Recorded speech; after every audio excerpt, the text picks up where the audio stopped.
Why do 99% of people chase after money when spiritual wealth is clearly the superior choice? Well, because it pays the bills.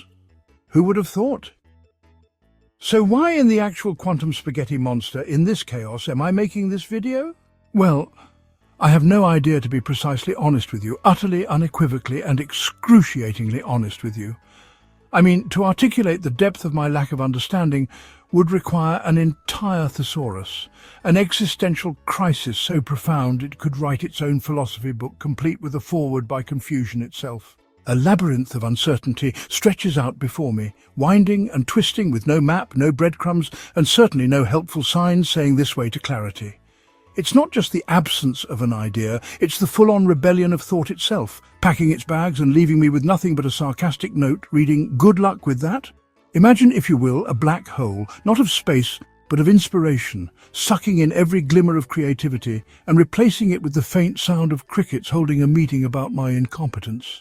This isn't just a lack of understanding, it's a masterpiece of confusion, painted with brushstrokes of hesitation and framed in the gilded nonsense of what even is happening.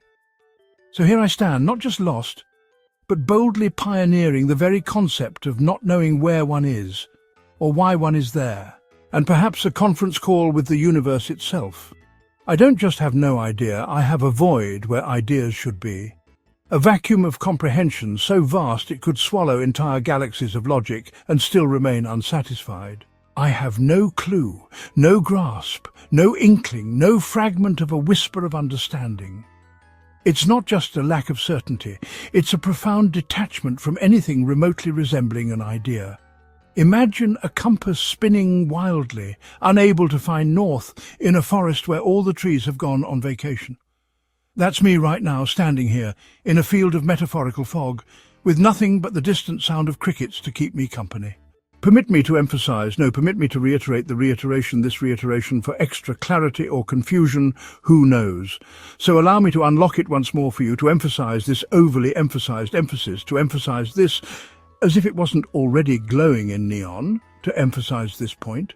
Because subtlety is overrated, to emphasize this again, louder for those in the digital back, to emphasize this clarification of the clarified, to emphasize this, because apparently the first 396 quatuordecillion, 427 tridecillion, 638 duodecillion, 972 undecillion, 864 decillion, 573 nonillion, 428 octillion, 796 septillion times weren't enough to emphasize this self-emphasizing emphasis.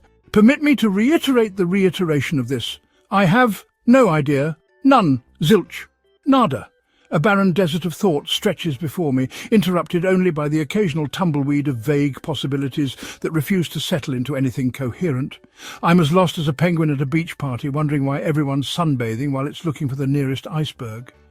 As bewildered as a centipede in a shoe store, aisle after aisle of options, paralyzed by the sheer magnitude of choice, asking itself, do I even need this many socks? I'm as utterly adrift as a balloon in a hurricane, spinning wildly, with no idea which way is up or why it's even here to begin with. I'm as misplaced as a dictionary at a poetry slam, as confused as a cat trying to do algebra, as out of place as a lobster at a salsa dance-off.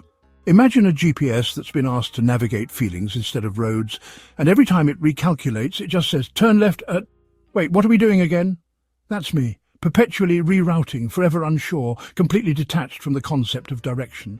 I'm as out of my depth as a goldfish in a chess tournament, as disoriented as a squirrel in a revolving door, as utterly perplexed as a potato being asked to solve a Rubik's Cube. Imagine, if you will, a mime in a karaoke bar, holding the mic, staring at the crowd, realizing far too late that no one understands the joke. That's the level of lost we're dealing with here. I'm as off course as a paper airplane caught in a tornado, spinning and flipping through the air, completely oblivious to the fact that it was only supposed to make it to the other side of the room. As befuddled as a goat in a library, as perplexed as a toaster trying to understand Wi-Fi, as bewildered as me. You see, it's not just a matter of being lost, it's the art of being so spectacularly, comedically, astronomically misplaced that even the idea of finding my way seems like a distant fantasy. And just when you think I've run out of comparisons, permit me to reiterate, I'm not done yet.